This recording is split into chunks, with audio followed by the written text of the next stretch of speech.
Hi guys, I'm Adam Wilbourn from WhatCulture, joined by Adam Nicholas from WhatCulture, here to tell you what went down at NXT TakeOver WarGames. So let's start with the opening match of the night, which was the women's WarGame match. Team Shotzi versus Team Candice. And what a hell of an opener this was, Adam Nicholas.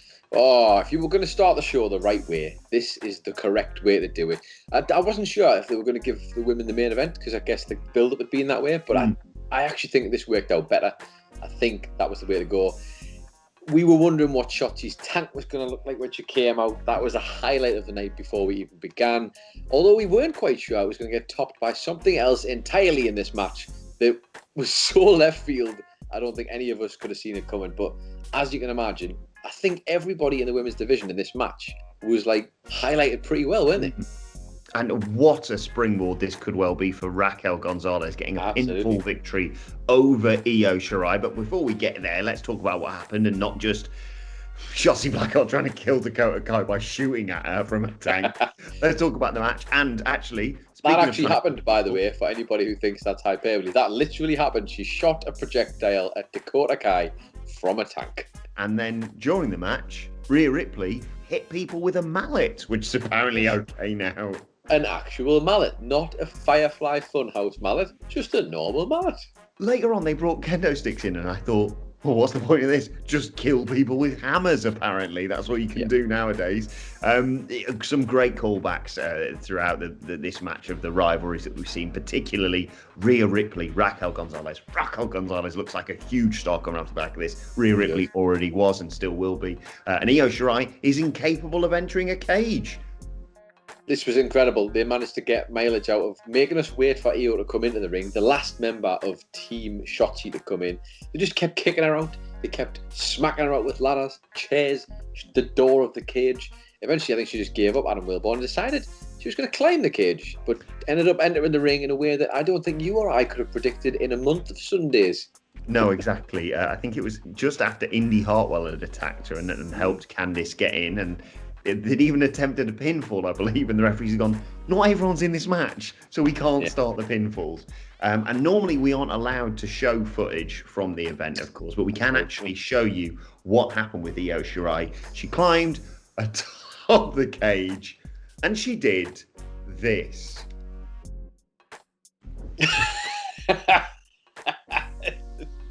As a man who's already seen this joke twice tonight already, still funny. She put a bin on her head, Adam Nicholas, and she jumped off the top of the cell, and I will literally, for as long as I live, never forget that spot. One of the best spots of 2020. I'm not even joking. That's not even, not an exaggeration. She stood on the top. She couldn't get in, so she climbed the cage, brought the bin with her, looked in the camera and went, put the bin on her head, and just jumped off the cage into everybody. It was amazingly ridiculous. And I think I'm a bin guy now. Yeah, well, there was another spot later on where Dakota Kai stomped on it, and it stuck on Io Shirai. She couldn't get it off. It was incredible. So as much as it was spectacular to see Ember Moon hit an eclipse off the top rope onto some chairs in this ridiculous spot, that's what I'll remember Io Shirai dressed as a bin up until the point, well, Io Shirai got pinned, as I mentioned. She that's appeared to be going some sort by of the head way. scissors with this ladder that was bridged between the two rings. And Raquel Gonzalez, because she's just this monster, just went, nah, you won't be doing that. One arm, power bomb through the ladder, pins Io Shirai 1, 2, 3 to get the victory for Team Candice. Candice took a rough bump from Shotzi Blackheart jumping off a ladder on some chairs. So fingers crossed she is all right. But the victory goes to Team Candice. Raquel Gonzalez looks like a mega star and may well be the next challenger for Io Shirai, and quite rightly, Adam Nicholas. Absolutely, she's been great on the build-up to this. I had my doubts about her when she got paired with Dakota Kai, but she's delivered. She's looking like the monster that they're trying to project her as, which is always useful. And genuinely, man, like coming away from that, everybody in the match, it's the best division. It's the best division, and they put on a great match. And I think the right call as well, because they obviously want to push Raquel, and she does look like the real deal after this. Next up, we got two matches sort of back to back that I think it's fair to say me and Adam Nicholas weren't that excited about. And I think the lack of anticipation, the lack of expectation for these matches kind of helped, certainly with this first one. Tommaso Ciampa versus Timothy Thatcher. No gimmicks, no nothing, just a straight up match. And they beat the crap out of each other, Nicholas. Yeah, a reminder that these two guys are actually good wrestlers. But unfortunately, one, the booking hasn't really helped them because we haven't really been told to care about these two, probably. Ciampa's fall from the peak to whatever it is they're trying to do with him at the moment is not great. So we weren't expecting anything amazing yet. But I think they kind of had that chip on the shoulder. They beat the crap out of each other. Literally, that was the match. I guess Timothy Thatcher trying to execute his holds, but Ciampa mostly just trying to knee and punch his head off his shoulder to the point where he hit him so badly in one of his ears that he actually ripped his ear. And it was just pouring with blood at one point. And I say at one point, from that point onwards. But from that point on, though, Wilbourn, I think we can all agree, it got our attention. Yeah, I don't know whether it was, the fact of, like I said, the indifference we felt towards it, but that moment from then on really made us sit up and take notice. And I really enjoyed the match, I have to say, after that. I completely turned on it and went, you know what, this is really good. And you sort of remembered, like you say, how well these two guys can work together. And then the finish where they just, it's not for me to talk about the Wednesday Night War. Tommaso Ciampa hitting a V-trigger and then locking a guillotine bulldog choke, on Timothy Thatcher, who then just went, no, I'll just get up out of this. Make what you will of that. Yes. In the end, though, Tommaso Ciampa managed to transition from a guillotine as Thatcher got into the ropes, into the Widow's Bell for the victory. Tommaso Ciampa gets the win. I don't know what happens to both men go from here. Whether or not they make some sort of weird, grumpy tag team, but congratulations to Champa, I suppose. Yeah, I'm not sure what this does for Timothy Thatcher, to be honest, because I think he needed the win more. Both guys needed a win, but I don't know what they do from here with Timothy Thatcher. It leaves a lot of questions. They kind of did have a little moment, didn't they, where they were sat in the ring apron staring at each other, but ultimately they ended separate, both looking rather angry. So who knows? Maybe a tag team, or maybe just we don't know what to do with them, so put them to the side. I don't know.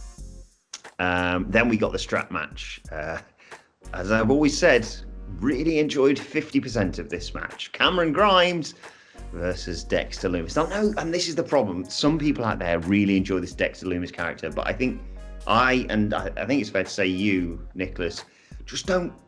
Well, we get it. It's not that we don't get it. It just does nothing for me. I'm kind of indifferent to it because it's.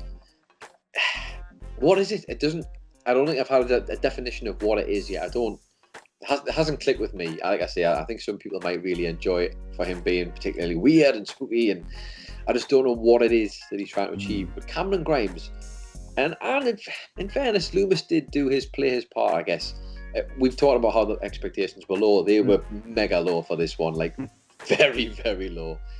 I feel like they did the best what they possibly could out of that. They did manage to get us engaged, to be fair. Some creative spots with the strap, and it kind of works. Cameron Grimes, a slippery little eel trying to get away all the time. Can't when he's got a strap attached to his wrist. Weird stuff from Loomis throughout, as you can imagine. The stare, the blue eyes, the whole shebang.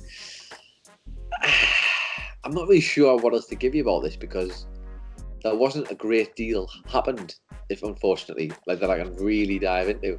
It was a wild brawl, as you'd expect from a strap match. And to be fair, they tried everything with Cameron. They did Grimes. try. Yeah. Cameron Grimes tried it, bringing his own strap, attacking Dexter Lumis before the bell, chucking him over a barricade, hitting him with chairs left, right, and centre, blindfolding him at one point, and then Dexter Lumis, as Dexter Lumis always seems to do in his offense, just went, right, enough of all that. Now it's time for me to hit some moves.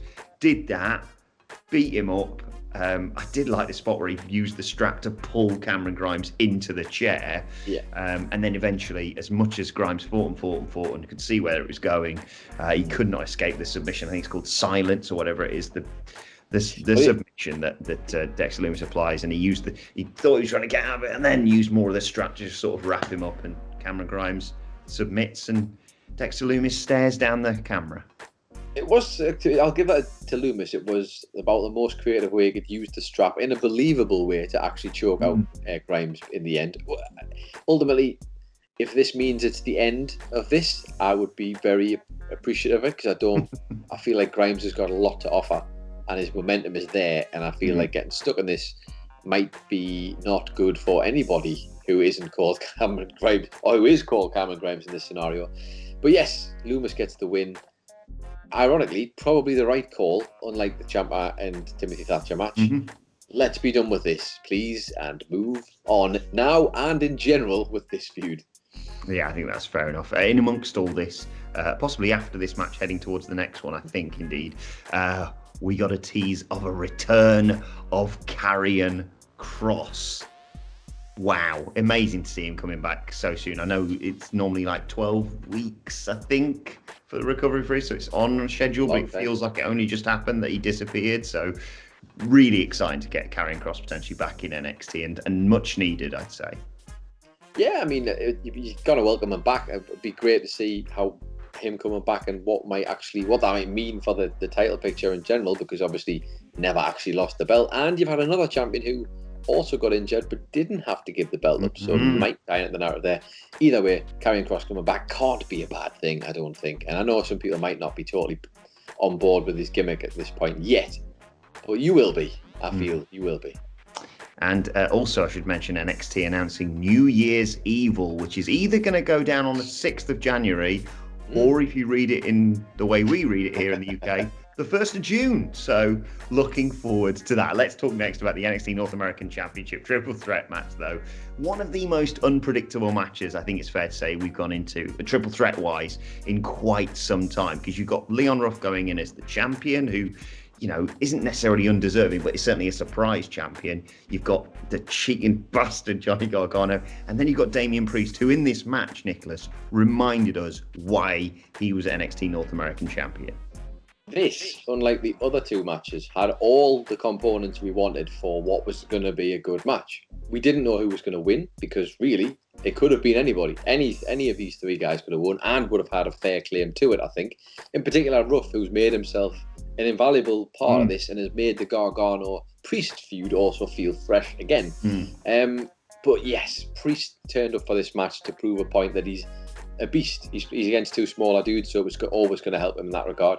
Leon Ruff turned up and just reminded everybody like why he's the champion in the first place. Yes, you might think the storyline is that he's a joke.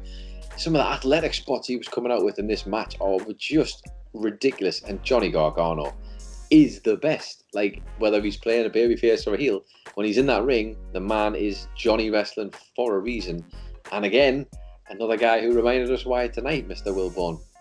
You're right there, Leon Ruff, though. There's a bit where he's like jumping between the ropes, and it looked like something straight out of a computer game. Incredible that he did it. Like you say, the match was sort of reflective of how these three men have got involved with each other. They sort of just ignored Leon Ruff to start with. They're like, get out of the way so we can have the proper one-on-one match. And he just kept annoying both of them to the point that Damien Priest was like, get out of the way. And then he got so angry with him, he hit a razor's edge on him through the barricade that collapsed. And then one of the women who was in the crowd was so surprised, I think she fell into another barricade, like bloody dominoes set going on. So Ruff's taken out, Ruff's taken away, and then of course he comes back. He hits some mad sort of diving, spinning cutter on Gargano as part of his return. In amongst all this, we got a really entertaining reminder of what Priest and Gargano could do together. Then Priest just ran wild. He hit a double flatliner on Ruff and Gargano. Yeah, awesome. Eventually, Gargano had to just tie Damien Priest to the ropes, and he got Leon Ruff in a Gargano escape. Whilst Priest went, do not tap out. Great dynamic. Okay, whatever. Really good dynamic. Then, as you predicted, all of the ghost faces showed up. A literal army of ghost faces. We got 3 to begin with, then 3 more after Priest had dealt with those 3. And then he dealt with those 3, but then we got 1 more who was just a iron, lead, metal pipe too far for Damien Priest to overcome, unfortunately. More on that in just a second, I'm sure. But Priest, again, yes, this kind of ended up foiling him in the end. But takes on 6 of these dudes and kicked the crap out of them and looked like a beast while he was doing it. And he kicked the crap out of Johnny just for good measure in between this as well. And he probably gave Leon Ruff a couple of licks while he was on for good measure. The man was on fire. He was on a proper tear at this point. Yeah, he doesn't leave with the title, but everyone is talking about Damien Priest, or should be at least. But yeah, the lead pipe takes him out. There was a split second when we thought, oh, bloody hell, Leon Ruff's going to steal one again. Leon Ruff went for a roll-up whilst this mystery ghost face was taking care of Damien Priest. But Gargano kicks out, hits the one final beat on Ruff, and he is now a 3-time NXT North American champion. And as they went up the ramp, the lead pipe carrying ghost face revealed himself, Adam Nicholas. He did, revealed himself to be Austin Theory underneath the mask, who said, it was me, Austin, it was me all along. And I wish I could enjoy that more. But of course, like quite a few people in NXT these days, obviously a little bit of controversy surrounding Austin Theory. We won't get into that. It's too late in the morning to be doing that. I just wonder if there's a reason for spotlighting him at this current moment in time, given all of the allegations surrounding him. But nevertheless, Johnny Gargano is your new North American champion. A couple of good twists and turns along the way, and I am interested to see where it's going to go next. Yeah, the Garganos are going to be unbearable on Wednesday. That's where it's going to go next. But also, I think, you make a valid point and around all the allegations and stuff, but also, like, we haven't been given a reason as to why, oh, bloody hell, Austin Theory is with Johnny Gargano. And Austin Theory has failed in storyline with everyone he seems to have aligned himself with. Main roster and NXT, that's what we should point out. So, I don't know, it seems a weird direction, but if anyone can make it work, Johnny Gargano can. Right, let's talk about this main event then. I just saw on Twitter before we came in here, I think it went 45 minutes, Adam. Bloody hell. It didn't feel like it because... I thought this was just spectacular, this main event. It had everything, because we were prepared for a lot of scenarios, which is always... They did a great job to set this up.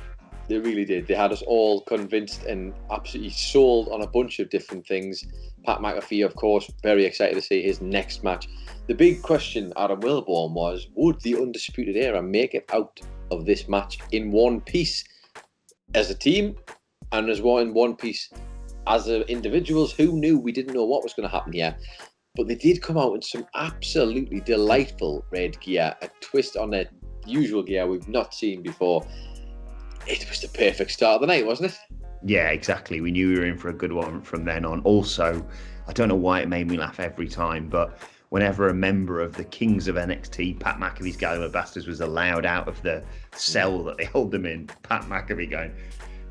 And then being stopped by someone like an Oney Lorcan or a Danny Burch going, no, boss, you wait. I'll go and get my head kicked in for a bit. We started off with Pete Dunne and Kyle O'Reilly, which is, I think, the perfect way to start off a WarGames match. They worked so well together. They looked amazing throughout this match, and what an incredible achievement for Kyle O'Reilly to come back from that hard hitting, that sort of sells it a little bit short. That murder fight with Finn Balor, and now just go another 45 minutes getting hit with just about everything in there. Pete Dunne, again, they reminded us a lot about the history of Pete Dunne and Adam Cole, of course, from a year ago, in fact, Survivor Series weekend, WarGames time sort of thing. And Pete Dunne just looked incredible in this match. Danny Burch brought in this orange bag, unzipped it, and then just started twatting people with cricket bats. Look, if you're looking for an effective way to win a WarGames match, turn up with cricket bats and hit people for 6. That was nothing. There wasn't anything mysterious about it. It was a good strategy, and he managed to execute it quite well. And I think that the dynamic worked better in this match. Like the last, the women's match, obviously it was the faces who had the advantage, so didn't quite like that. The dynamic doesn't quite work when the faces have. But then they did make it work. Of course they did, because they're brilliant. But this felt much smoother in terms of, we always ended up in that scenario where one of the Undisputed Era or 2 of them were outnumbered by a couple more of the opposition. And they just worked it so well. Pete Dunne was spotlighted really well in this match. Oni and Danny also were given quite a lot to do in terms of like amping up the heel stuff, which we need, because there's been a good transition for them, but you want more out of it. And by the time we had everybody in the ring waiting for Adam Cole to come, of course, we had like everyone waiting. Pat McAfee's already come in. He's pulled out tables with all of the Undisputed Era's names on. Of course he has. It's Pat McAfee. He can do whatever he wants. This was a great little setup for things to come. Yes, exactly. Cole, to sort of even the odds and allow him to get in, sprays them with the fire extinguisher. We get that moment where it looks like Cole and McAfee are going to resume. Whilst McAfee's just been hiding in the other ring, by the way, whilst everyone else is just fighting. And then, of course, Pete Dunne comes in and McAfee talks about having a big brain and stuff, and I've said this before, I love him, but he's got one of the most punchable faces in all of wrestling. He put Roderick Strong through a table. I mean, Roderick Strong got the crap beaten out of him by Birch and Lorcan and just got laid out, and McAfee was like, well, here I am, moonsault through a table, okay. And then there was another great bit with another table where they went to chuck Pete Dunne onto Danny Burch. That didn't work, so Roderick Strong piled onto him to send him through the table as well. But I want to mention the other table that got broken, along with later on Bobby Fish spearing, I believe, one of Burch or Lorcan through the table. I can't remember off the top of my head. I want to talk about the other table with McAfee and Cole fighting on the top rope and that fall. Yeah, well, I think from this point, it's the Pat McAfee ticking off all of the things you'd want to do in a WarGames match if you think you might never get another shot. He took an amazing bump through a table. Him and Adam Cole were fighting on the turnbuckle. At which point Cole ends up knocking him off, smacking him off, so he has to go. And the dive he did was incredible. Just backwards, and just went smashed through the table. A flat back bump. It was hilarious. It was brilliant, but it was actually perfect for the character as well. I think just looking so helpless and stupid. But that wasn't the last stupid thing he was going to do in the WarGames cage, Adam Wilbourn. No, we thought we saw him at the top. We saw him on the little platform that they had. They had one for him, one for Io Shirai. And sets up and you think, okay, here we go. They're all doing the usual brawl in the middle just to create a big pile of bodies. And you think, right, okay, just whoop, dive off you go. No, he's going to channel his inner Jeff Hardy. He does a swanton bomb. And they don't really catch him. Like, they break his fall, but he still just smashes into that ring. Mm. And there was occasions when you looked at him and you just thought, you don't need to be doing this, Pat. But he's so good, Pat McAfee, as the character that he plays. You know, We were joking about it earlier, but we're not suggesting he should become world champion. But in small doses, he is just, and his promos throughout this have been sensational. Anyway, we get loads of near falls in amongst all this. They finally get the showdown with Cole and McAfee, and it looks like Cole's finally going to, lay his hands on him on this match. And then, of course, Pat McAfee hits him with a low blow and goes for the Panama Sunrise himself. Brilliant. Eventually, Cole, though, takes control again, hits Pat McAfee with the Panama Sunrise, and Pat McAfee kicks out of the Panama Sunrise. I did not see that one coming, Adam Nicholas. No, sir. And let's also just remind you that there was a spot before all this, I think, where McAfee had ended up by himself. Yes. He'd been separated from the group, and he got such a satisfying beatdown from all four members of the Undisputed Era, who literally beat him all the way to the floor. It was great to see that come up. And he's been running his mouth about the brand. He's been running his mouth about Undisputed Era.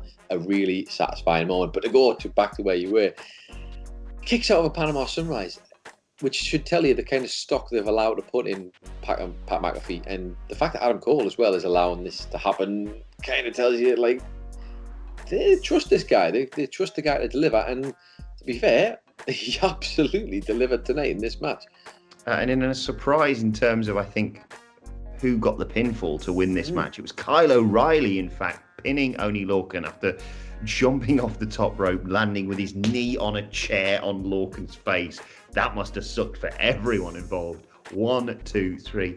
Adam Nicholas, I don't know what we were worried about. Undisputed Era, fine. It's absolutely fine, Adam. There was never a doubt. It was always going to be okay. Who even suggested that maybe they were going to be broken up? Certainly not me, and certainly not all of the things that they were doing in the promos leading up to this. Hey, I don't think anybody would have bet on Undisputed Era winning this match, and yet here they are picking up the big W. We should never have doubted the Era. Yeah, absolutely. Yet again, another TakeOver WarGames, tops and tail by two brilliant WarGames matches and a really enjoyable triple threat for the NXT North American Championship and two other matches that were pleasantly surprising. But do let us know your thoughts on everything we've discussed in the comment section below. Don't forget to like, share and subscribe to WhatCulture Wrestling on either iTunes, Spotify, wherever you get your podcasts from for daily wrestling podcasts. Loads more discussion about this to come in the next few days. And of course, all the excitement of Kenny Omega on Impact Wrestling, Raw, post winter is coming, AEW Dynamite. The fun does not stop. You can let us know your thoughts on Twitter as well at WhatCulture WWE. Watch there, follow both of us. You can follow Adam Nicholas at It's Adam Nicholas, and you can follow Adam Wilbourn at Adam Wilbourn. Follow us all at WhatCulture WWE. But this has been our review of what went down at NXT TakeOver WarGames. Right, thanks to Adam Nicholas. Thank you for joining us, and we will see you soon.